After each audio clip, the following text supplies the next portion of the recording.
Saya Dr. Shazli bin Abdullah, pakar perubatan keluarga dari Klinik Kesihatan Tengkawang, Hulu Terengganu. Penyakit berjangkit ni banyak. Dalam dunia ni setakat yang diketahui setakat ini lebih kurang dalam 216 kuman. Semua. Kuman tu dalam erti kata bakteria ataupun virus lah. Dan ada di antara kuman tu yang baik, seperti orang katalah macam dalam minuman ada yang baik kan, lactobacillus untuk badan dan sebagainya. Ada yang jahat. Yang jahat ni hanya segelintir. Yang jahat tu dalam maksud kata dia adalah berbahaya kepada manusia. Jadi apabila berbahaya, dia boleh menjangkiti kepada manusia dan mendatangkan penyakit. Daripada 216 tu setakat ini yang kita katakan sebagai benda tu yang boleh bawa mudarat yang besar lebih kurang dalam 27-28, dan kemungkinan akan tambah lah dengan isu yang terbaru. Contohnya denggi, itu adalah sejenis yang berbahaya jugalah. Denggi, malaria, itu banyak contoh lah, dan 2-3 perkara lagi lah, 27 semua senarai. Maksudnya kalau doktor pasti dan sahkan bahawa seorang itu berpenyakit, dijangkiti oleh kuman tersebut dan tidak buat pelaporan, doktor tu sendiri akan kena denda. Maksudnya itu adalah salah satu akta yang terdapat dalam negara kita untuk mengekang berlakunya wabak dan perebakan penyakit-penyakit yang berjangkit seperti yang disebutkan tadilah, denggi dan sebagainya. Contoh yang terbaru sekali macam sekarang ni, dia coronavirus kan, 2019 coronavirus. Rantaian dia adalah daripada binatang kepada manusia. Dan terbaru kita dapati bahawa manusia ke manusia juga boleh merebak. Jadi antara perkara yang kita boleh sekat adalah menyekat pertama sekali pergerakan. Seperti yang baru dikeluarkan ni, supaya tidak ada pergerakan daripada tempat wabak itu ke dalam negara kita. Itu salah satu daripada kaedah pencegahan. Yang kedua, kalaulah orang itu dijangkiti, disahkan dan sebagainya, kita jangan boleh pergi rapat sebab dia boleh berjangkit kan. Jadi kita memutuskan rantaian itu. Okey. Yang ketiga, tidak makan makanan yang itulah yang boleh itu eksotik lah, mudarat. Tapi itu khusus untuk di negara China. Dalam negara kita mungkin tidak ada lagi satu kajian yang sedemikian. Jadi saya tidak boleh memberikan satu jaminan lah, sebab virus ni kita tak nampak, benda yang kecil kan. Jadi tak nampak. Jadi kita putuskan rantaian itu. Jadi personal protection juga perlu ada. Pakai mask, selalu basuh tangan, selalu dalam keadaan bersih, dan kalau bersin, batuk dan sebagainya tidak disebarkan kepada orang lain. Maksudnya ada etiket-etiket tertentu yang perlu kita minimalkan rantaian itu supaya disekat dan tidak merebak kepada orang lain.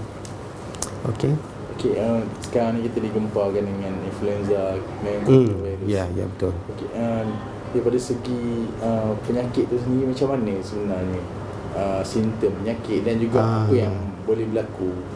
Okey. Yang sebelum daripada coronavirus, influenza juga gempar. Semua masyarakat panik kan. Jadi dia isu yang lebih kurang sama, iaitu dia adalah daripada virus. Kalau influenza daripada virus influenza, dan corona ni daripada virus coronavirus.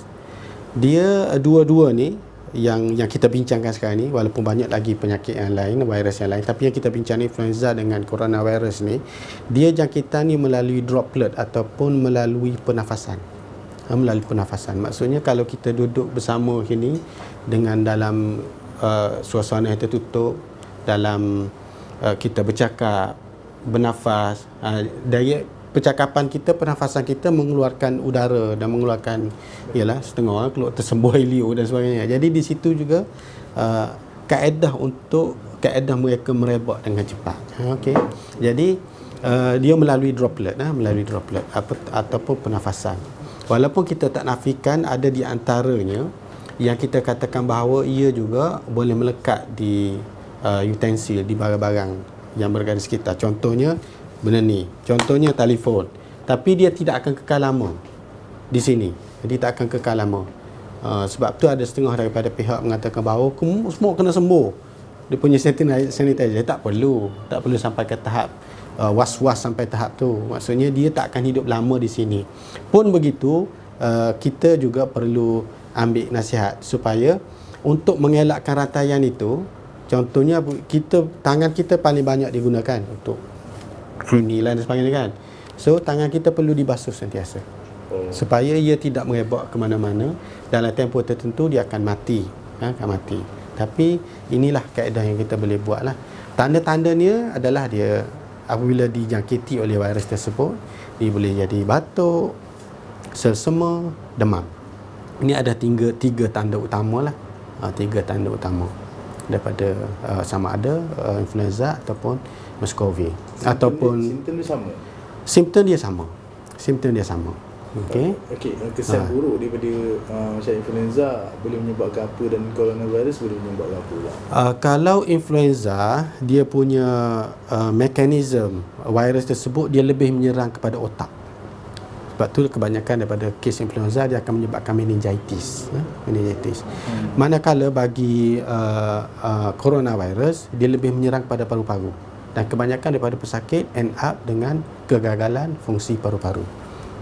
Itulah yang, tapi kedua-duanya perlu dirawat lah oleh pihak hospital. Okey. Dalam keadaan semasa Indonesia sekarang macam mana? Sekarang ni kita terkawal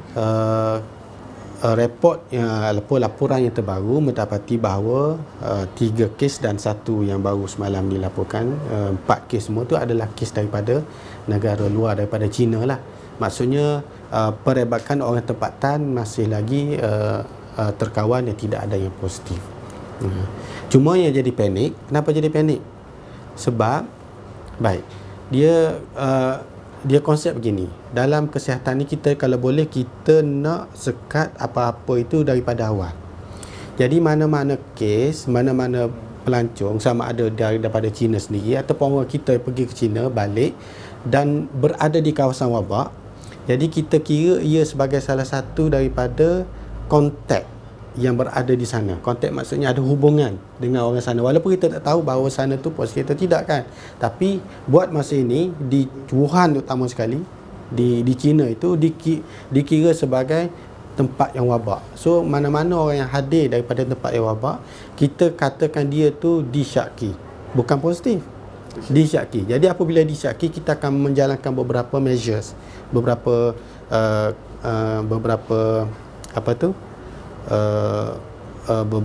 step, beberapa langkah untuk mencegah, walaupun mungkin dia negatif, tapi untuk mencegah daripada awal. Yang pertama, kita akan ambil dia, dibuat uji kaji, dia ambil sampel kahak, darah dan sebagainya untuk memastikan bahawa dia betul-betul clear. Jadi masalah timbul sekarang ni, bagi orang yang tak faham, dia kata balik daripada China terus kena tangkap dan terus kata positif. Bukan. Dia ambil masa untuk dihantar kahak tu ke makmal kebangsaan di Sungai Buloh dan sebagainya. Yang positif baru kita isytihar positif. Tapi apabila disyaki, dia menyebabkan orang kita salah faham. Dia kata syak pun dah kata dah positif. Lepas tu dia keluar dari Facebook, dia kata dah positif dan sebagainya. Yang itu menimbulkan panik pada orang ramai. Yang ni perlu difahami oleh orang ramai lah. Kita punya langkah yang kita buat adalah untuk mencegah daripada awal lagi. Daripada panic attack ni, kira macam mana di hospital-hospital dan di klinik-klinik kesihatan, ramai dia datang untuk wallahu alam. Kalau di sini mungkin tak ramai lah kot. Wallahu alam. Tapi mengikut maklumat daripada kawan-kawan saya yang berada di depan, di kawasan yang tempat lain, ni kata ramai yang panik sebab demam je terus, dia kata coronavirus, demam je terus influenza. Panik. Satu segi mungkin baik, tapi satu segi yang lain pula menyebabkan timbul kegawatan dalam masyarakat. Pertama sekali, apa yang gawat? Pertama sekali adalah face mask. Mengikut maklumatnya kata dah habis. Sebabnya semua panik nak beli. Dia punya ni semua dah habis. Jadi maksudnya dia punya pengeluaran itu tidak memenuhi apa yang di permintaan. Seperti contohnya influenza pada hari itu, sehinggakan vaksin sudah kehabisan stok dan sebagainya. Sebenarnya order untuk tahun ni memang adalah mengikut apa yang telah dilihat tahun-tahun sebelum ni. Tapi boleh kerana orang panik, semua pakat semua nak dapatkan vaksin, yang menyebabkan permintaan melebihi daripada pengeluaran yang telah ditetapkan. Jadi mengambil sedikit masa lah untuk dipesan baru kepada syarikat yang berkenaan. Jadi Okey. untuk elakkan panik ni, maknanya kita perlu lebih banyak membaca ataupun ni. Ya, saya cadangkanlah kepada masyarakat terutama sekali dapatkan maklumat daripada badan yang sah. Sebagai contohnya Kementerian Kesihatan, kita punya ketua pengarah kesihatan ataupun mana-mana doktor yang boleh memberikan maklumat yang sahih berkaitan dengan itu. Apa saja maklumat yang kita terima, kita jangan jadi seperti penyakit yang bernama viralitis. Apa saja nak viral kan? Apa saja nak viral, viralitis tu, ataupun whatsappitis. Apa saja nak WhatsApp. Kita kalau boleh tabayun dulu, kita selidik dulu betul ke tak betul. Jadi mungkin ada di kalangan kita yang mempunyai doktor ataupun rakan-rakan yang doktor dan sebagainya. Tanya dulu doktor dalam grup tu, betul ke tak doktor ni? Isu ni betul ke tak? Jadi doktor tu biasanya insya-Allah dia akan tanya dulu orang yang lebih berautoriti ataupun Kementerian Kesihatan Malaysia sama ada ianya adalah betul atau tidak sesuatu isu. Jangan sekali-kali kita nak viralkan menyebabkan makin jadi panik. Contohnya semalam dia kata ada kes positif masuk hospital Sultanah Nur Zahirah. Oh, semua panik. Baru disyaki. Baru disyaki. Tapi benda tu sebenarnya tidak betul pun. Itu kes yang lama. Kes MERS-CoV. Betul. Yang macam kita kata tadi, infection tu pada barang-barang tu tak lama. Jadi sekarang ni mula timbul barang-barang daripada barang-barang pada online. Iyalah, seperti yang saya sebutkan tadi, dianya agak sukar untuk dijangkiti daripada barang ni kepada manusia. Dan in fact para pengkaji telah mengatakan bahawa tidak sesekali barang ini boleh virus yang terdapat di dalam ni di telefon ni dah berapa juta ni virus ni, berapa juta kuman kan.